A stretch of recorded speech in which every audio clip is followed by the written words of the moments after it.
Skittles Tower! Hello, it is Sarah from SoCraftastic here, and today I am painting with Skittles. That's right, candy is going to become watercolor paint.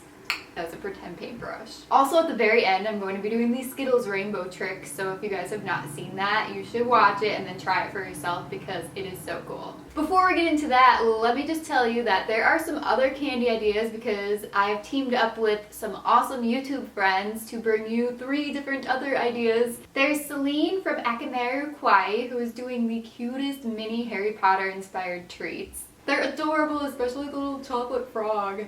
Jackie from Nerdy Crafter is making a glow-in-the-dark gummy worm phone case. It looks pretty rad.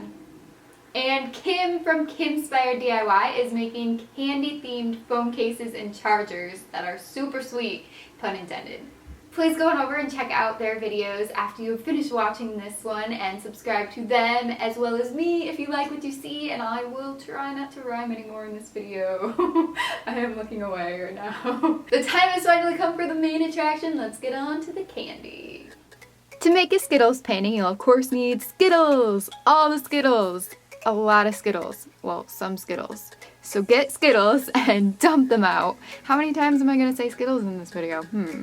But what I did is I just dumped out way more than I needed because it made for a pretty filming scene. And then I just put some of each color into these little cups that are coated with wax on the inside. You could put them in little plastic cups or like painting palettes, anything that you want to use. And then after I let them soak a little bit, I put 10 in each about, and then just a tiny bit of water. And I spooned them out with this little baby spoon onto just a regular plate. And you can eat this naked candy if you would like because it still does have flavoring. But I don't really eat candy. I know, right? Weird. I like hardly ever eat candy. I tried maybe the entire time I filmed this during a couple days. I think I ate less than 10 for sure. I barely ate any. I just wanted to try some of the flavors. And I'm so weird that I like sucked off the outer part and spit out the rest because I didn't want to eat all of it. Anyway, yes, I know I'm weird. Then I had all these colors and I am now testing the paints to see how pigmented they are and just to see what colors I have to work with. So the light green is very, very light, as you can see. And here I tested them out as a little rainbow, and it's really cute. But if you do decide that you want to add more pigment, all you have to do is just add some more Skittles and let them soak in that water. Now on to the real artwork. I decided to draw part of a girl, so I did a braid and her torso, and she's facing away, as you can tell, but I'm going to use the Skittles to make a rainbow abstract dress and make it look very flowy and magical and ballerina-y. Not really ballerina-y, kind of like just magical and princessy. There we go. So I'm fairly evenly dividing the dress into 6 equal parts. I'm not doing indigo, so don't freak out. There's no indigo here. It will kind of blend, but it's a rainbow dress. I'm calling it a rainbow dress.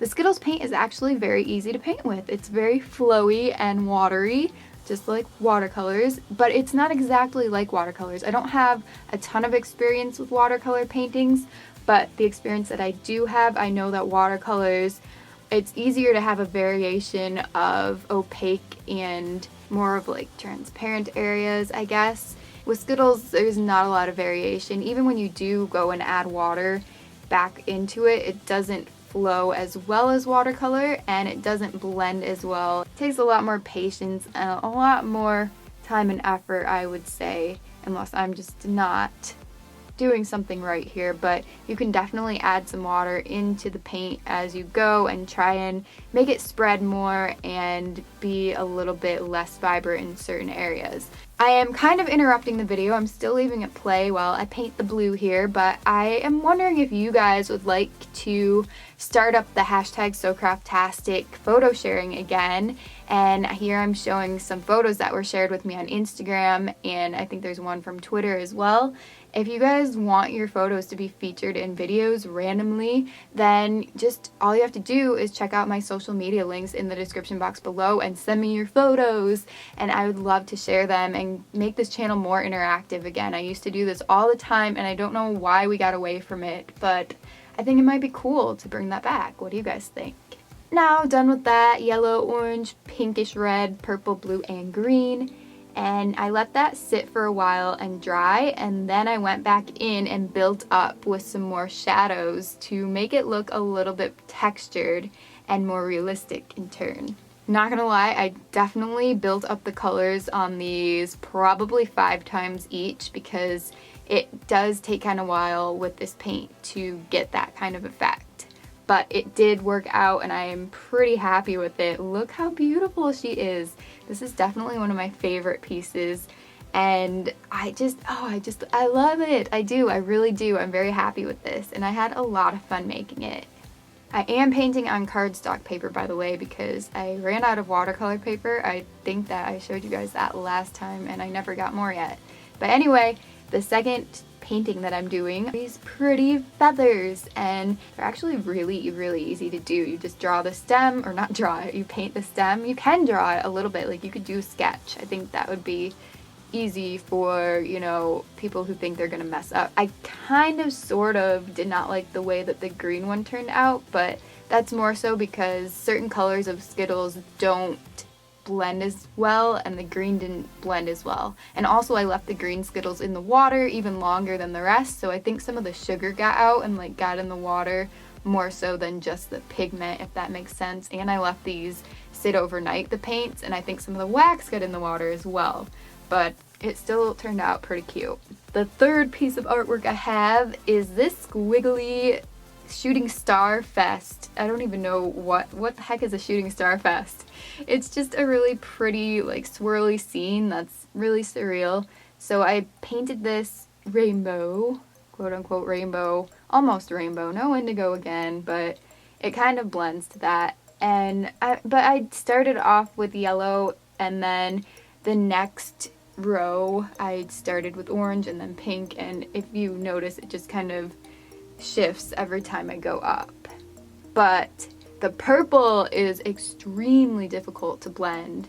That's the only one that just looks like a sore thumb sticking out in this painting. Everything else blended rather well. After it dried completely, I went over all the outlines with the black Sharpie marker, and you guys, I love you guys a lot because I sat through probably like a half hour of outlining with a gigantic headache. I had the window open too. I hate the smell of Sharpie markers, but I did this for you and for art, so I just want you guys to know how much I suffered for this Sharpie outline. I didn't want to do Crayola markers. I don't know, I just wanted to do Sharpie. It was calling to me. I'm happy that I went through with it because I think it looks awesome outlined. And if any of you are wondering, when you do run your finger along this, it's not sticky and it doesn't end up wet. It doesn't really smell like candy, so you don't have to worry about ants climbing up your wall to attack your painting if you want to hang it in your room. At least I don't think that they would. Okay, now, as promised, I want to show you my Skittles Rainbow experiment. It's not really rainbow colors, but again, it's just fun, colorful goodness. So I just put a bunch of Skittles around a paper plate, and I've seen a lot of people do this with the ceramic plates. Either way, after you have your Skittles arranged in a circle and evenly spaced, as evenly as possible, then you just pour water in the middle, and I think it works better with warm water. And you just pour the water a little bit, and I made it so it like just went up to about the middle of each Skittle, depth-wise. And then you just sit back and watch the magic happen. All the color flows. It's so cool, and they all join and the whole plate just becomes a rainbow of color. It's beautiful, and you can see that I got my hand in the way here in the footage because I was taking pictures on my phone. I had to get it before it all floated away. I tried to do water marbling on a paper. I thought maybe the color would stick to the paper, but no, it did not. And of course, after that, the water all turned brown. I think they look kind of like eyeballs though, when only part of the Skittle color is left. So that's an idea for decorating eyeball candy type stuff. Let me know in the comment section below which piece of artwork is your favorite from this video, and if you've tried the Skittles Rainbow or any of these, share a photo with me on Instagram or any of my social medias. And also, please subscribe if you have not yet. We're trying to reach 2 million SoCraftastic family members here, so if you haven't yet, click the red button. I hope you enjoyed this video, and thank you so much for watching.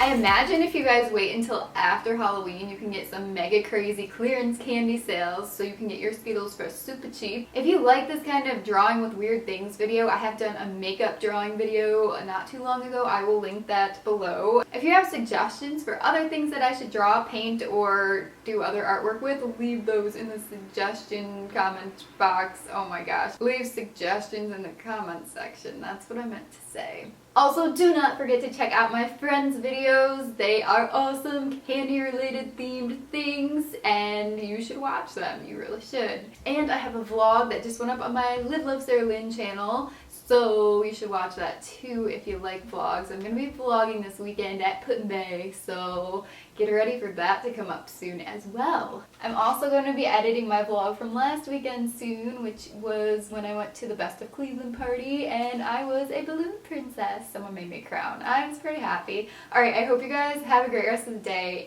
and I will see you in my next video. Bye. Is my camera tilted? Am I tilted right now?